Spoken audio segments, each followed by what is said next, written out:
Farg'ona va Marg'ilon shaharlarini bog'lab turuvchi mana bu Xo'jamag'iz ko'chasi tasodifan bekib qoldi va buning sababi nimada ekanini aytish maqsadida biror bir mas'ul hech bir yerda ma'lumot bermadi. Na Farg'ona shahar hokimligining ijtimoiy tarmog'ida yoki biror bir telekanal yoki radio orqali ma'lumot berilmadi. Shu sababli bu yo'llardan o'tuvchi, bu yo'llardan doimiy o'tuvchi aholida savol paydo bo'ldi. Endi uni menga hech kim ogohlantirgan yo'q. Mana shu tomondan yuradi yo ichga o'zlari ogohlantirish kerak edi. Sizni ikkita ko'changizdan yuradi. Bitta buni nima bor ekan, buni ham o'zi avariyni buni ko'prik. Mana shu ko'prik ham tushib ketdi deb turibdi o'zi. Qimillab taylarni remont qildik o'zimiz mahalla bilan birgalikda pul to'plab. Keyinchalik ma'lum bo'lishicha, vaqtincha to'sib qo'yilgan ko'chaning kirish qismida joylashgan ko'prik ta'mirtalab holga kelib qolgan. Shu bois mutasaddilar eng avvalo harakat xavfsizligini ta'minlash maqsadida ushbu yo'lni vaqtincha yopishga qaror qilgan. Ish yurituvchining ta'kidlashicha, ko'prikni zudlik bilan ta'mirlamasdan turib, undan foydalanish xavfli edi. Chunki ko'prik ancha eskirib, avariyli holatga yaqinlashib qolganda. Ko'prigimiz juda ham og'ir ayanchli holatga yetib qolib, 30 tonna ko'tarish qobiliyati 30 tonnaga tushib qolganligi sababli shu o'lim holatlariga olib kelmasligi hisobidan oldini olib ko'prigimizni rekonstruksiya qilishni boshladik. Ko'prigimiz balkalari o'zi siroga yetib kelib tugaganligi sababli bir perlotni olib tashlab o'rniga 100 tonna ko'taradigan qobiliyatdagi plitalarni bosdik. Biroq ko'prikda olib borilayotgan ta'mirlash ishlari tufayli avtomobil yo'lining yopib qo'yilgani eng avvalo aholiga noqulaylik tug'dirmoqda. Xususan Surxtepa mahalla fuqarolar yig'inining Surxtepa ko'chasida yashovchi fuqarolar yo'lning yopilishi oqibatida kundalik qatnovda qator muammolarga duch kelmoqda. Katta yo'l bekildimi? Bu mahalla mo'simiz bor-ku, mahalla o'zi pul to'plab qilgan. Dollar ko'paymagan. Hokimon qochib ketgan. Endi bu biz asfaltlarni o'yilib ketyapti.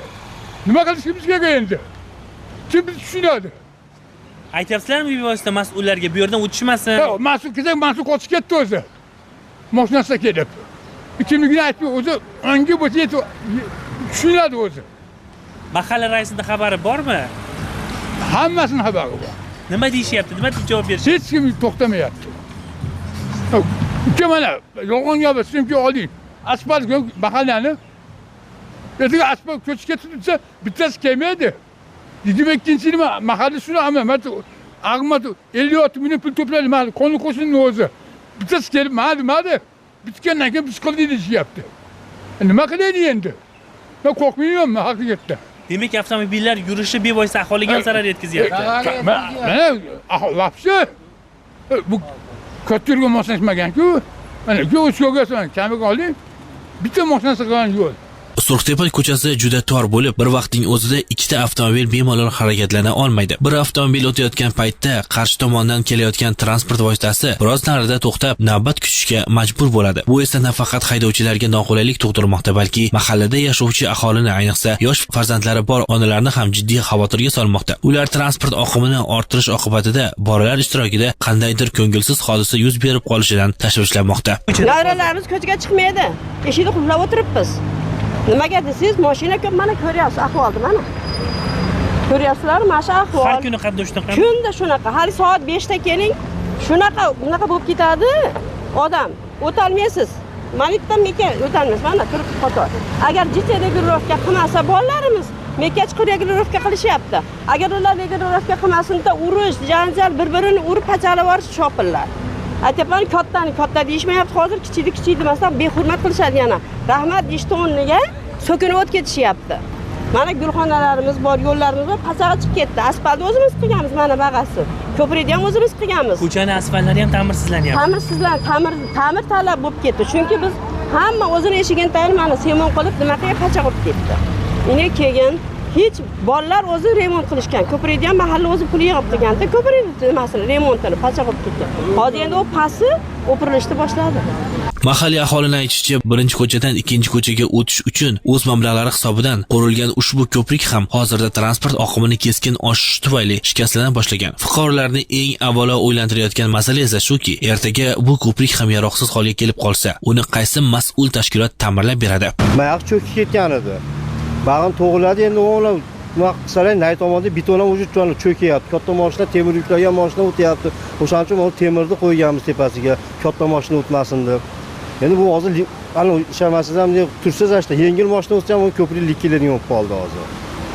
Endi nima tushib ketsa, hatta mahalla bilan bu mahalla o'zi nima bo'lib qoladi? Mahallamiz ancha yaxshi bir-biri bilan. Ko'chada yuzaga kelgan tirbandlik va tartibsiz harakat haqida mas'ul idoralarga bir necha bor fuqarolar murojaat qilgan. Biroq hozircha muammoga amaliy yechim topilmagan. Avtomobillar 24 soat uzluksiz qatnab, bu esa nafaqat tirbandlikni kuchaytirmoqda, balki aholini osoyishtaligi va xavfsizligiga ham salbiy ta'sir ko'rsatmoqda.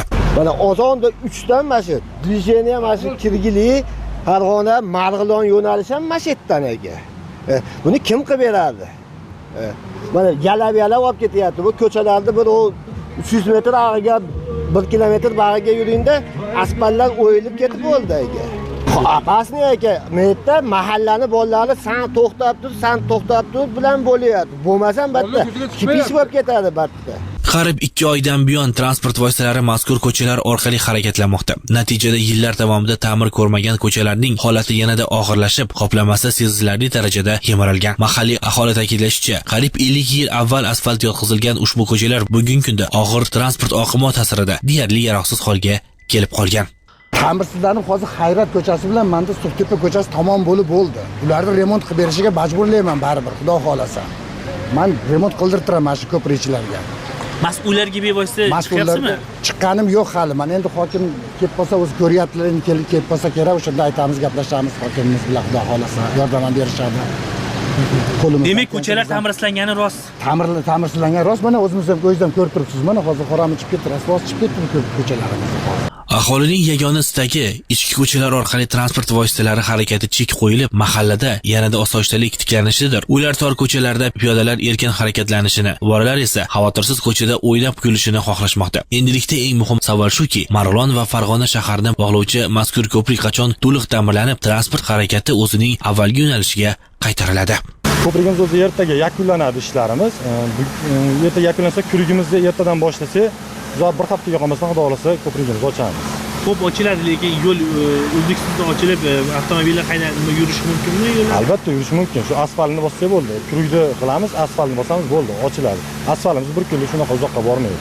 Farg'ona viloyati avtomobil yo'llari bosh boshqarmasi ish yurituvchisining ma'lum qilishicha, Marg'ilon va Farg'ona shaharlarini bog'lab turuvchi temir yo'l o'tkazgich hududida zamonaviy aylanma yo'l barpo etilishi rejalashtirilgan. Qayd etilishicha, mazkur loyiha amalga oshirilgach, transport harakati yanada tartibli tashkil etiladi. Piyodalar va haydovchilar uchun xavfsizlik darajasi oshirilib, aholiga yanada qulay va xavfsiz harakatlanish sharoiti yaratiladi. Chorrahani tartibga solish maqsadida kurik va astroylar qurib, chorrahani tartibga solamiz. Bu chorrahalarimiz juda ham tartibsiz bo'lib, mashinalar avariya holatlari ko'p bo'layotganligi sababli shu kurik kalsoy qilish bilan shuni yechimini qilmoqchimiz. Demak, mas'ullarning ma'lum qilishicha, yana 7 kundan so'ng ko'prik foydalanishga topshirilib, transport harakati va o'zining asosiy yo'nalishiga qaytariladi. Biroq shu o'rinda yana bir muhim savol ochiq qolmoqda. Qariyb 2 oy davomida og'ir transport vositalari harakati oqibatida ta'mirsiz holga kelgan Surxtepa ko'chasini qaysi mas'ul tashkilot ta'mirlab, qayta asfaltlashtiradi? Afsuski, bu savolimizga hozircha hech bir mas'ul idora vakilidan aniq javob ola olmadik. Ahror Ziyodov, Safar Ismoilov, Obyektiv informatsion tahliliy dastur uchun.